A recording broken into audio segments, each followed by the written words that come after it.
Nama saya Dava Rendri Cahyono dengan NIM 2023-63021. Nama saya Maratika Rosapan dengan NIM 2024-63005. Nama saya Muhammad Fahmi dengan NIM 2024-63055. Latar belakang pada jurnal ini yaitu membahas tentang masalah kestabilan lereng yang merupakan isu yang sangat penting dalam pertambangan terbuka karena menyangkut keselamatan manusia, infrastruktur, dan peralatan. Berdasarkan pengalaman, sering terjadi longsoran atau retakan pada lereng galian di pit yang memiliki struktur geologi yang kompleks. Lokasi lereng pertama. Material pembentuk lereng batu lanau, arah jenjang deep direction adalah 40 derajat north, 175 derajat east. Keluarga deep direction adalah 30 derajat north, 30 east. 35 derajat north, 302 east. Potensi keruntuhan yaitu tidak menunjukkan longsoran tertentu. Lokasi kedua adalah MT4. Material pembentuk lereng adalah batu lanau, arah jenjang gali deep direction adalah 64 derajat north, 50 derajat east. Keluarga deep direction adalah 3, 24 derajat north, 20 east.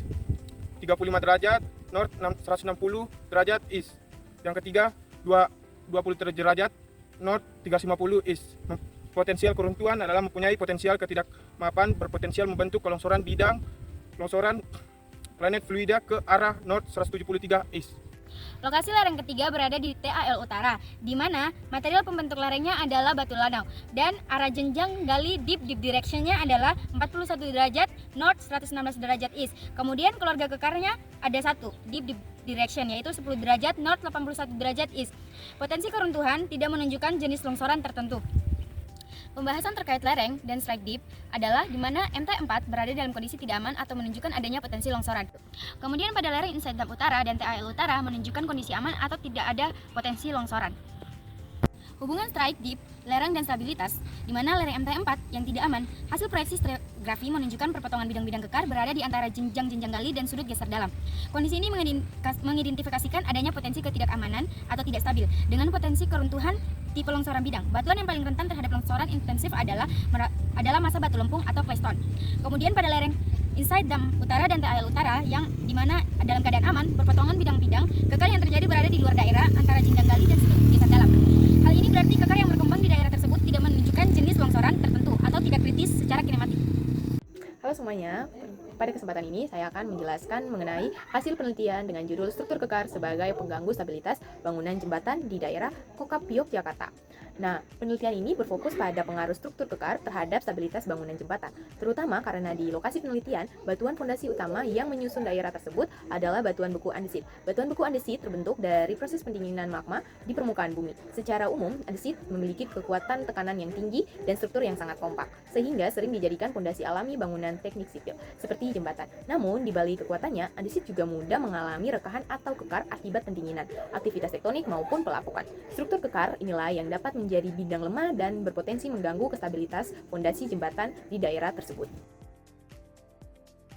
Pertama adalah kuat tekan batuan utuh. Kuat tekan menunjukkan kemampuan batuan untuk menahan tekanan tanpa hancur. Andesit umumnya memiliki nilai kuat tekan antara 60 hingga 150 MPa yang tergolong tinggi. Namun, jika batuan telah mengalami banyak retakan, maka kekuatannya akan menurun drastis. Artinya, meskipun batuannya keras, massa batuan di lapangan bisa menjadi lemah akibat banyaknya kekar yang berkembang. Kedua ialah Rock Quality Designation atau disingkat RQD. RQD digunakan untuk menilai tingkat keutuhan batuan dari hasil pengeboran. Semakin tinggi nilai RQD, semakin baik kualitas batuannya. Nilai RQD yang rendah, misalnya di bawah 50%, menandakan bahwa batuan telah terpecah-pecah oleh kekar. Pada daerah pelampang Kokap, nilai RQD bervariasi antara 40 hingga 80%, yang berarti kualitas batuannya berada pada kategori sedang hingga baik, tergantung pada tingkat rekahannya.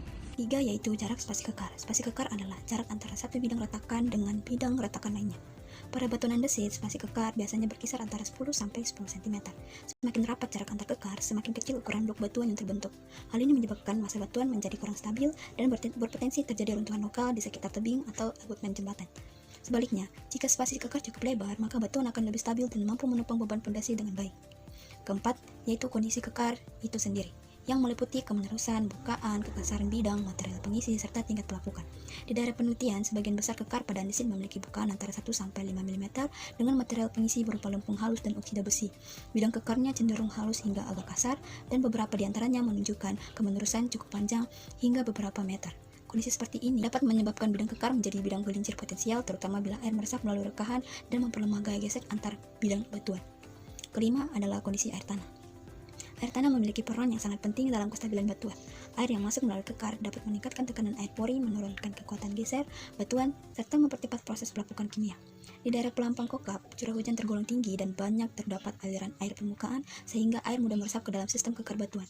Kondisi ini sangat berpengaruh terhadap stabilitas pondasi jembatan, terutama pada musim hujan. Selain kelima parameter tersebut, orientasi kekar yaitu jurus strike dan kemiringan dip juga menjadi faktor penting. Jurus kekar yang sejajar dengan arah jembatan atau bidang sungai dapat menjadi bidang lemah yang berpotensi menyebabkan pergeseran massa batuan. Sementara itu, kemiringan kekar yang searah dengan lereng akan memperbesar kemungkinan terjadinya longsor di bidang atau width failure di sekitar fondasi. Secara keseluruhan, hasil penelitian menunjukkan bahwa meskipun batuan andesit tergolong kuat berdasarkan struktur kekar dan ori RN2, spasi rapat dan kondisi air tanah akhir dapat mengukur kestabilan massa batuan. Hal ini berdampak langsung terhadap keamanan dan kekokohan bangunan jembatan di daerah Pelampak Kokap.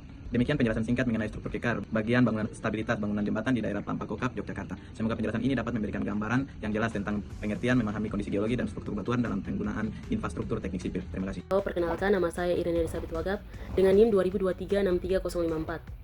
Dengan judul atau artikel yang saya dapat yaitu Stabilitas Lereng Hangwald berdasarkan analisis kinematik pada tambang terbuka batubara di PT Paman Pesada Nusantara, Kalimantan Tengah. Dengan permasalahan yang saya temui dalam jurnal ini yaitu Hangwald pada tambang terbuka batubara di PT Paman Pesada Nusantara, Kalimantan Tengah ini mengalami potensi ketidakstabilan lereng akibat adanya sistem kekar atau diskontinuitas pada batu penyangga. Kemungkinan mengakibatkan longsor dengan beberapa mekanisme yaitu planar dan toppling. Di sini planar itu adalah sistem mekanisme di mana semua gerakan terbatas pada satu bidang atau bidang-bidang paralel. Yang kedua, toppling adalah jenis kegagalan lereng atau longsor yang terjadi ketika batuan atau tanah roboh atau terbalik arah ke depan karena pergerakannya di titik pusat massa. Oke, perkenalkan, nama saya Rizky Putra Manpopo dengan NIM 2024-63053. Di sini saya akan menjelaskan tentang kondisi kekar dan jurus strike dan kemiringan di lereng. Oke, pertama di sini saya akan menjelaskan tentang kondisi kekar. Kondisi kekar terbentuk akibat tegasan tektonik yang menyebabkan diskontinuitas pada batuan. Lalu, kekar itu mempengaruhi koneksi dan kestabilan batuan yang sehingga berpotensi menimbulkan longsoran gitu. Lalu, pengukuran dilakukan dengan metode screening pada 3 area lereng, Hickwell dan itologi batu pasir yang atau dimaksud dengan sandstone. Lalu, hasil analisis menunjukkan adanya beberapa zat kekar atau joint strike yang arah kemiringannya mempengaruhi jenis longsoran yang terbentuk. Lalu, ada kekar dominan tidak searah dengan arah kemiringan lereng sehingga lebih berpotensi menyebabkan longsoran guling atau toppling flow rate. Di sini saya akan memberikan contoh data jurus strike dan kemiringan di lereng. Di sini yang pertama kita harus tahu koordinatnya ya. Koordinatnya seperti contohnya tuh kayak 20, 90, 78 atau 98, 90, 32. Lalu ada ketinggiannya. Ketinggiannya seperti kayak 33 meter. Lalu arah lereng, strike dipnya tuh seperti north 182 derajat, elevasinya itu 48 derajat. Lalu ada dia punya jumlah kekar status di bawahnya ya.